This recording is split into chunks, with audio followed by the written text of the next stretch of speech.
올해 1월 말 확산되기 시작했던 코로나 영향으로 1분기 마이너스 6.8%의 GDP를 기록했던 중국은 2분기 GDP 3.2%로 반등에 성공한 뒤 3분기 4.9%의 GDP를 보이면서 빠른 경제 회복 속도를 보이고 있습니다. 그러나 최근 이런 중국에서 국영 기업들의 디폴트 소식이 심심치 않게 들려오고 있습니다.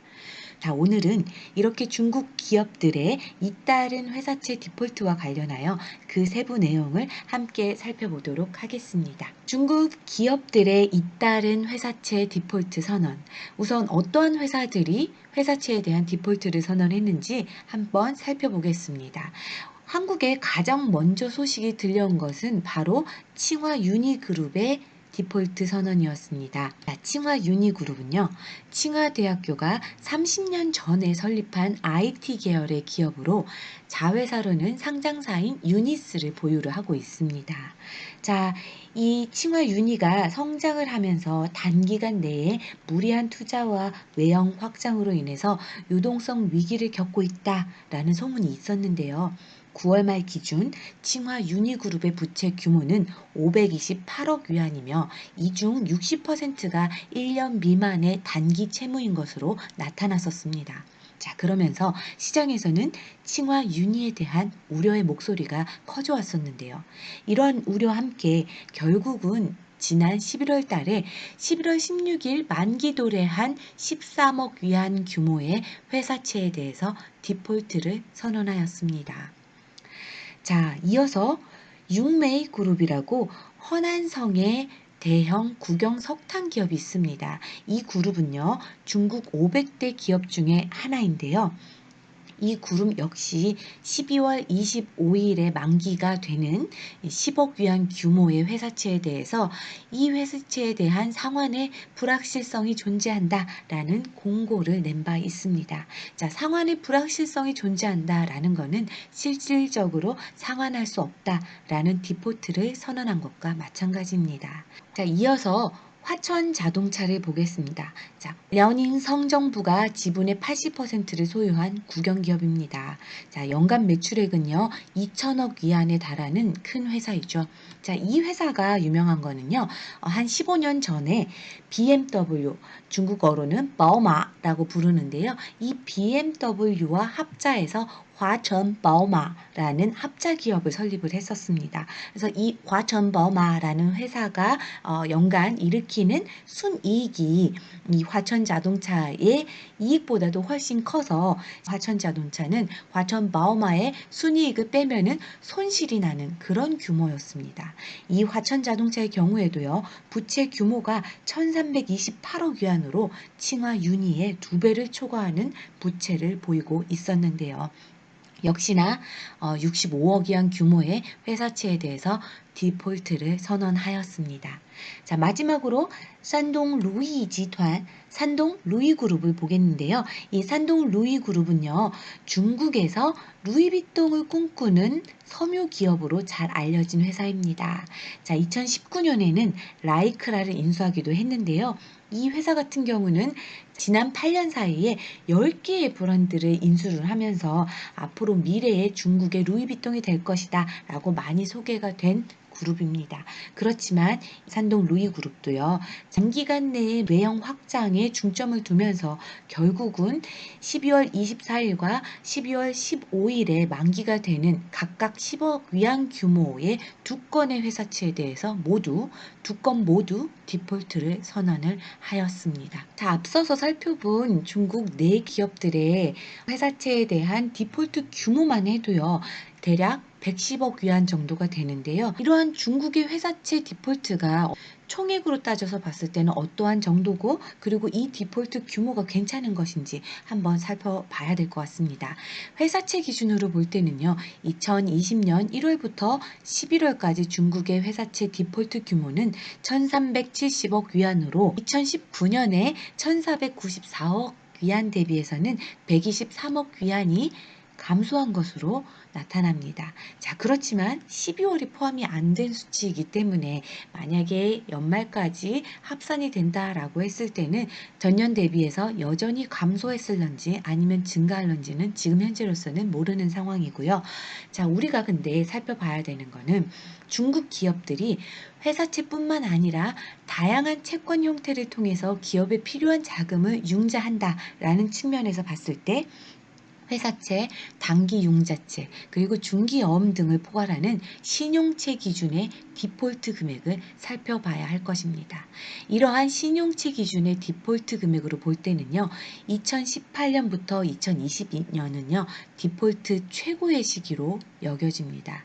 자, 아래에서 보시면요, 2018년도에는 디폴트 건수가 164건으로 디폴트 규모는 1,529억 위안이었습니다. 자, 2020년에는요, 디폴트 건수가 212건으로 디폴트 금액 규모는 2,324억 위안으로 전년도에 2019년도에 1,844억 위안을 상회하는 수치를 기록하였습니다. 그렇다면 중국에서 발행되는 채권액을 기준으로 봤을 때 이 디폴트 규모는 어느 정도 수준일까요? 중국의 채권 발행 시장 규모를 봐야 되겠죠? 자, 중국의 채권 시장에서 올해 채권이 발행된 건수를 살펴보면요. 2020년 상반기까지 24,000건 정도가 발행이 됐고요. 이 중 회사채는 159건 발행된 것으로 파악됩니다. 채권의 발행 금액은 약 26조 위안인 것으로 파악이 되고요. 회사채는 한 1,900억 위안인 것으로 파악이 됩니다. 자, 3분기에 채권이 발행된 건수는 12,887건이고 이 중 회사채는 110건으로 파악이 됩니다.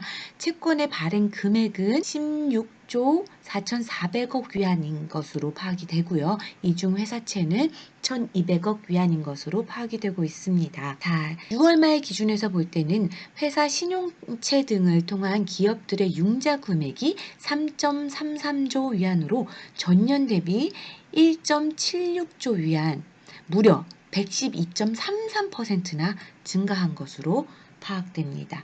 3분기 기준에서는 기업의 융자 금액이 0.74조 위안인 것으로 파악이 되고요. 상반기 대비해서는 감소한 것으로 보입니다. 이 수치는 전년 대비해서 0.13조 위안, 즉 15.30% 감소한 수치인 것으로 파악이 됩니다. 자, 1월부터 9월 말까지의 채권 발행 금액을 보면요. 상반기가 26조 위안, 그 다음에 3분기가 16조 위안 정도가 되니까 이 두 개를 합하면 약 42.33조 위안인 것으로 추정이 됩니다. 그렇게 볼 때 1월부터 11월까지 중국의 회사채 디폴트 금액이 1,370억 위안이었잖아요. 그래서 이 금액을 기준으로 추산한다라고 하면은 디폴트 금액 비중은 대략 0.3% 비율일 것으로 추정이 됩니다. 그런데 신용채의 디폴트 금액은 2,324억 위안이었으니까 채권의 발행 금액 대비해서 비율을 살펴보면 약 0.55%가 될 것으로 추정이 됩니다. 약간의 기간차가 있겠지만은 지금은 이제 추정해서 살펴보니까는 신용채 기준으로 봐도 채권 발행 금액 대비해서 봤을 때 0.5% 정도가 된다.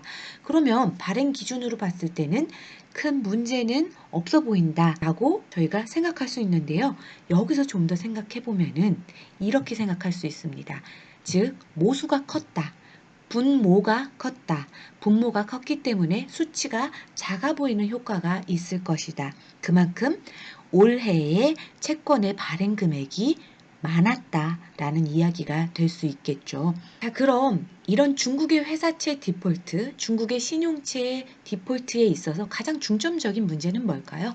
바로 2020년 9월 말 기준 채권을 통한 기업의 융자 금액이 4.07조 위안인데 1월부터 11월까지의 신용채 디폴트 금액은 2,324억 위안이니까 이 신용채 디폴트 금액이 차지하는 비중을 우리가 산출해 보면은 약 36%다라는 거죠. 즉, 이 말은 뭐냐면 채권의 발행액만 놓고 봤을 때는 크게 문제가 없어 보이는 수치다라고 하지만 실질적으로 더 들어가 보면 기업이 채권을 통해서 융자하는 금액 기준으로 봤을 때는 이 디폴트 금액들이 차지하는 비중이 6%나 된다라는 겁니다.